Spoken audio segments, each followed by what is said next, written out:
हाँ, तो चलिए आ चुके हैं एक नए वीडियो के साथ। इसका पार्ट 2 होगा यूनिट एंड डायमेंशन का मात्रक मापन और मात्रक मापन यंत्र। इसका पार्ट 2 होगा। पार्ट 1 अपलोड हो चुका है पहले ही। तो इसका अगला क्वेश्चन है बाइल 42वां क्वेश्चन। एटमॉस्फेरिक 1 एटमॉस्फेरिक बराबर कितना पास्कल होता है।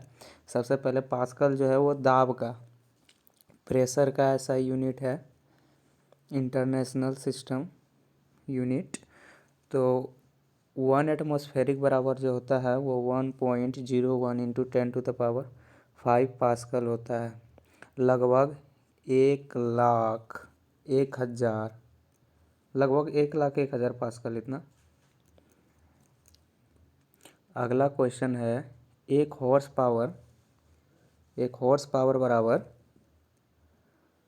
कितना वाट होता है। हॉर्स पावर जो होता है वो शक्ति का, पावर का ऐसा ही मात्रक होता है। और 1 हॉर्स पावर बराबर 746 वाट होते हैं। ये किसी भी बड़े मशीन या कोई जनरेटर या तो किसी भी कार का मशीन, इंजन, ये सभी का पावर जो मेजर किया जाता है वो हॉर्स पावर में मेजर की जाती है। 44वां क्वेश्चन जो है वो है 1 डायप्टर। तो सबसे पहले डायप्टर के बारे में जानते हैं। डायप्टर जो होता है वो लेंस की क्षमता का ऐसा ही मात्रक होता है। लेंस की क्षमता क्या होती है? तो लेंस की क्षमता होती है कि किसी भी लेंस की फोकस दूरी मीटर में जो होती है उसका इन्वर्स लेंस का क्षमता होता है। जैसे कि लेंस की क्षमता मान लेते हैं P है, तो P बराबर जो होगा 1/m होगा। मीटर में फोकस दूरी क्या होगी उसको बतलाना है। तो ये फोकस दूरी जो होगा वो इन्वर्स में होगा, यानी कि किसी भी लेंस का फोकस दूरी जब बढ़ेगा तो उसका पावर घटेगा, और किसी भी लेंस का पावर बढ़ेगा तो उसकी जो दूरी होगी वो घटनी चाहिए। तो लेंस की क्षमता का सही मात्रक है डायप्टर। तो इसका जो होगा ऐसा ही 1 डायप्टर बराबर कितना होता है? तो 1 डायप्टर बराबर 1 मीटर इन्वर्स होता है। 1 मीटर किसके बराबर होते हैं? तो यहाँ पूछ रहा है 1 मीटर बराबर 1 मीटर जो है वो इनमें से किसके बराबर होते हैं? तो 10⁻6 माइक्रोन के बराबर। प्रदीप्त वस्तुएं वे होती हैं जिनका अपना प्रकाश होता है। प्रदीप्त वस्तुएं की माप निम्न में से किसका उपयोग करके की जाती है? यानी इसका माप जो है वो किस यंत्र के उपयोग से की जाती है? तो उसका जो होगा वो होगा लक्स मीटर। नाम नहीं भूलेंगे, नाम ही कुछ ऐसा है, लक्स मीटर। और क्वेश्चन नंबर 47 जो है 1 किलोवाट घंटा। तो 1 किलोवाट घंटा क्या होगी? अगर मान लेते हैं कोई बल्ब है जो कि 1000 वाट 1 घंटा में खर्च कर रहा है, तो उसको हम बोलेंगे 1 किलोवाट घंटा।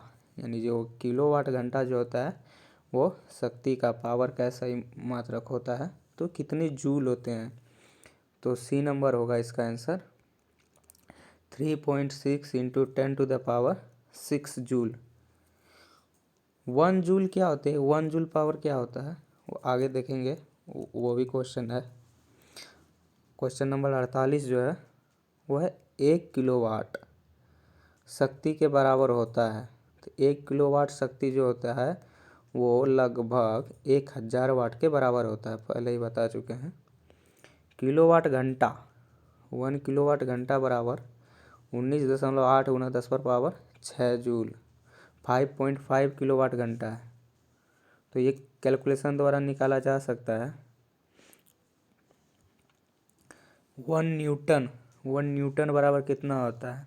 तो न्यूटन जो है सबसे पहले फोर्स का सही मात्रक है। फोर्स जो होता है वो क्या होता है? फोर्स बराबर होता है ma।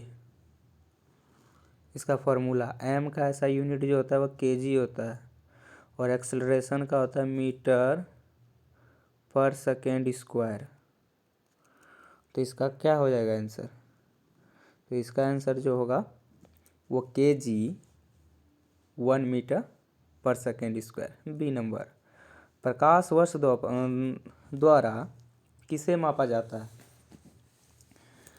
तो जाहिर है प्रकाश वर्ष जो है वो बहुत अधिक दूरी मापने के लिए प्रयोग किया जाता है। तो वो दूरी मापने का एक यंत्र है। उसके बाद है यहाँ 1 नैनोमीटर। तो 1 नैनोमीटर बराबर क्या होता है? यहाँ पर ये नहीं पूछा कि 1 मीटर बराबर कितना नैनोमीटर होता है, ये नहीं पूछा गया है, बल्कि उल्टा पूछा गया है कि 1 नैनोमीटर बराबर कितना होता है। तो सबसे पहले 1 मीटर बराबर जो होता है वो 10⁻9 नैनोमीटर होता है। तो अगर पूछ दे कि 1 नैनोमीटर बराबर कितना होता है, तो सिर्फ ये जो पावर है इसको माइनस कर दीजिए, इतना मीटर हो जाएगा। क्वेश्चन नंबर 53, 1 कूलॉम पर सेकेंड। तो यहाँ कूलॉम जो है वो चार्ज का, आवेश का ऐसा यूनिट है। तो ये क्या हो जाएगा? कूलॉम बटे क्या है? टी, समय का ऐसा ही मात्रा क्या होगा? सेकेंड, टाइम का। तो कूलॉम पर सेकेंड, तो ये क्या होगा? ये किसका मात्रक हो जाएगा? ये बी नंबर, एम्पियर बराबर होगा। क्यों होगा? तो ये एम्पियर किसका ऐसा ही मात्रक है? तो ये करंट का ऐसा ही मात्रक है। तो करंट क्या होती है? कितने समय में कितना चार्ज फॉलो हो रहा है उसका जो अनुपात होता है वही कहलाता है करंट। जैसे यहाँ टाइम आ गया 5 सेकेंड, और यहाँ पर मान लेते हैं 400 कूलम, 400 कूलम चार्ज खपत हुआ 5 मिनट में, मान लीजिए 5 मिनट में। तो यह क्या हो गया? एम्पियर में इसका आराम से निकल जाएगा कि कितना एम्पियर विद्युत धारा प्रवाहित हुआ। तो इसको 1 एम्पियर को हम लिख सकते हैं C/T, समय C/T। तो वही हुआ 1 कूलम 1 सेकेंड। जब 1 कूलम चार्ज 1 सेकेंड के लिए प्रवाहित की जाती हो तो वो कहलाता है 1 एम्पियर। क्वेश्चन नंबर 54, 1 पिकोमीटर बराबर होता है। तो 1 पिकोमीटर बराबर 10⁻⁻12 मीटर होता है। 1 जूल, तो जूल क्या है? कार्य का ऐसा यूनिट क्या होता है? वर्क डन बराबर होता है फोर्स इनटू डिस्प्लेसमेंट, यानी कि विस्थापन।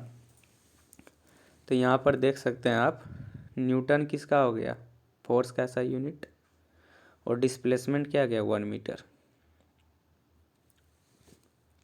तो 1 जूल ऊर्जा क्या कहलाती है? 1 जूल कार्य क्या कहलाता है? ये एनर्जी क्या कहलाता है? कब आपका 1 जूल एनर्जी ख़त्म होगा? जब आप किसी भी ऑब्जेक्ट पर 1 न्यूटन फोर्स लगाएं जिसके कारण वह 1 मीटर तक विस्थापित हो जाए वो वस्तु। अगर आप ऐसा कर पाते हैं तो वो जो कहलाएगी वो आपका 1 जूल आपके द्वारा किया गया कार्य जो होगा वो 1 जूल होगा। तो 1 जूल क्या होता है?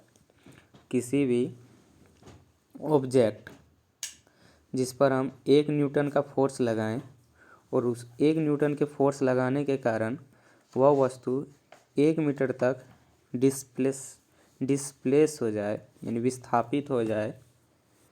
तो ये करने के लिए जितनी ऊर्जा लगेगी और जितना वर्क डन आप करेंगे वो 1 जूल कहलाएगा। तो 1 जूल क्या होती है समझ चुके होंगे। अगला क्वेश्चन है क्वेश्चन नंबर 56, एक कोई विशेष घर में 5 दिनों में 100 यूनिट इकाइयाँ 100 यूनिट की खपत होती है। 5 दिन में 100 यूनिट बिजली खपत करती है। यदि ऊर्जा को जूल में परिवर्तित किया जाए तो ये कितनी होगी? तो 1 यूनिट बराबर कितना जूल होता है अगर वो पता हो तो आराम से 100 यूनिट का जूल में परिवर्तित कर सकते हैं। इसका डी नंबर होगा 3.6 × 10⁸ जूल। क्वेश्चन नंबर 57 है 57। कौन सा यंत्र समुद्र के स्तर से ऊपर वस्तुओं को देखने के लिए पनडुब्बी में प्रयोग किया जाता है? तो ये दरअसल एक इंस्ट्रूमेंट होता है जो कि कुछ इस प्रकार का होता है, जेड प्रकार का, और इस जेड के जो मोड़ पर है ना एक समकोण आकार का लेंस लगा हुआ था दोनों छोर पर। ये क्या करती है, आने वाला जो प्रकाश होती है उसको मोड़ देता है और उसे मोड़ कर आराम से यहाँ तक ले आता है, जिससे कोई भी व्यक्ति यहाँ से उस ऊपर में क्या चल रहा है उसे आसानी से देख सकता है। आपको दिखाई दे रहा होगा ये यंत्र। चलिए अगला क्वेश्चन। लेकिन यहाँ पर देखिए ये तो होगा पेरिस्कोप, जिसको समुद्र के ऊपर देखते हैं, आराम से देख लेते हैं। पहला नंबर में है पायरोमीटर, और बी नंबर में है एपीडियोस्कोप, और डी नंबर में है ऑडियोमीटर। ऑडियोमीटर है ये किसी भी दूरी को मापने के लिए, मान लें आपके मोटरसाइकिल में लगा होगा आगे में ऑडियोमीटर की मोटरसाइकिल कितना चला है, कितनी दूरी चला हुआ है, तो होगा ओडोमीटर। और ये पायरोमीटर क्या है, तो पायरोमीटर से हाल ही में सभी को देखने को मिला होगा, इसे थर्मल मीटर के नाम से भी जाना जाता है या थर्मल गन के नाम से भी जाना जाता है, जिसको कोरोना मेजर किया जाता था। उसका टेम्परेचर कुछ इस प्रकार होता है। तो इसको क्या, इसे तापमान मापा जाता है बिना टच किए, दूर से ही। वो एपीडियोस्कोप जो है वो क्या होता है, तो ये एक प्रकार का यंत्र होता है, साइंटिफिक यंत्र होता है, जो किसी भी चित्र को पर्दे पर उतारने में काम ली जाती है। तो सभी यंत्रों के बारे में जानकारी मिल गई होगी, कौन से किससे क्या मापा जाता है। क्वेश्चन नंबर 58 चलते हैं 58। वायुमंडलीय दबाव को मापने के लिए किस उपकरण का प्रयोग किया जाता है? एटमॉस्फेरिक प्रेशर को मापने के लिए किसका प्रयोग किया जाता है, किस मीटर का? तो होगा बैरोमीटर। इससे एटमॉस्फेरिक प्रेशर मापा जाता है।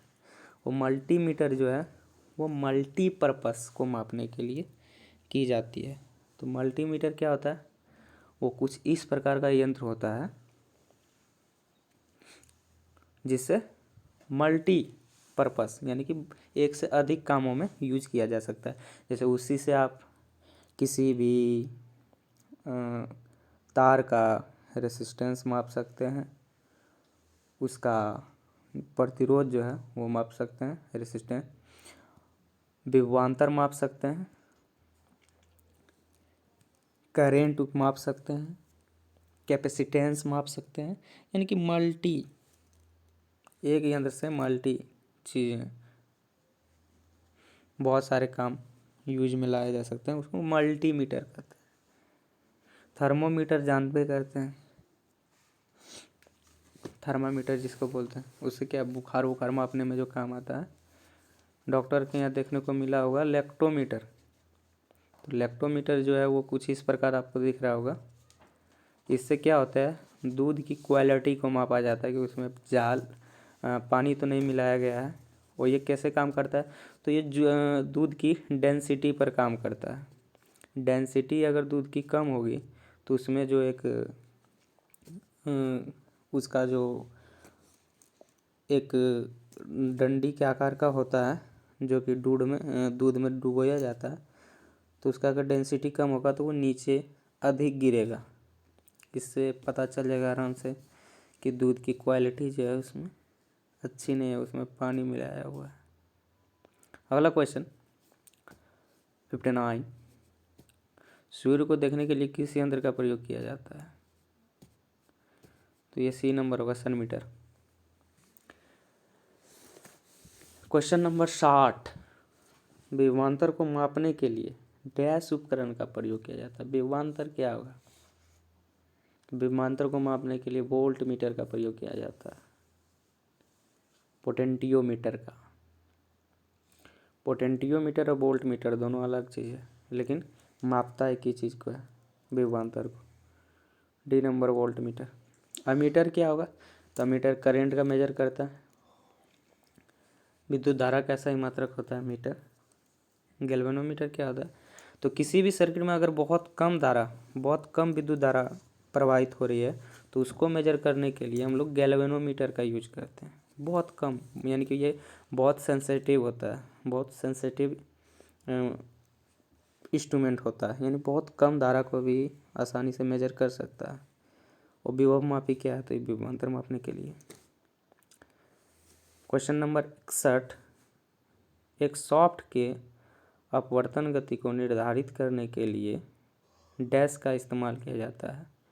तो यह टेकोमीटर का इस्तेमाल किया जाएगा। क्वेश्चन नंबर 62, विभव मापी जो है पोटेंटियोमीटर मूलतः एक, मतलब कौन सा क्या है? तो वह एक उपकरण है। कौन सा उपकरण? तो मेजरमेंट के लिए, मेजर करने के लिए। क्वेश्चन नंबर 63, इनमें से किस उपकरण से विद्युत धारा मापा जाता है?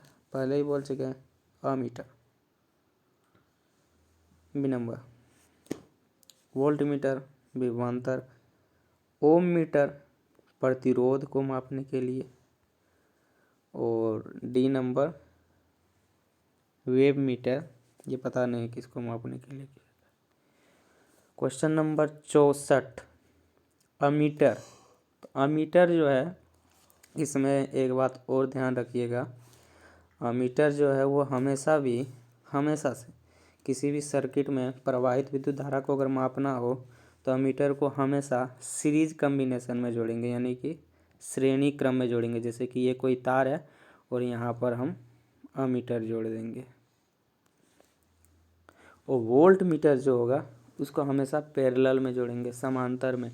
जैसे ये दो तार हुआ और यहाँ पर हम वोल्ट मीटर जोड़ दिए।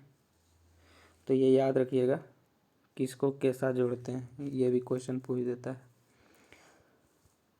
ए नंबर में क्या है? अमीटर को परिपथ में श्रेणी में संयोजित किया जाता है, सही बोल रहा है। अमीटर में निम्न विद्युतिक प्रतिरोध होना चाहिए, हाँ, प्रतिरोध अधिक नहीं होना चाहिए, नहीं तो मेजर अच्छा से नहीं होगा। कम विद्युत खींचना, ये भी उपयुक्त में से सभी हो जाएगा। धन्यवाद।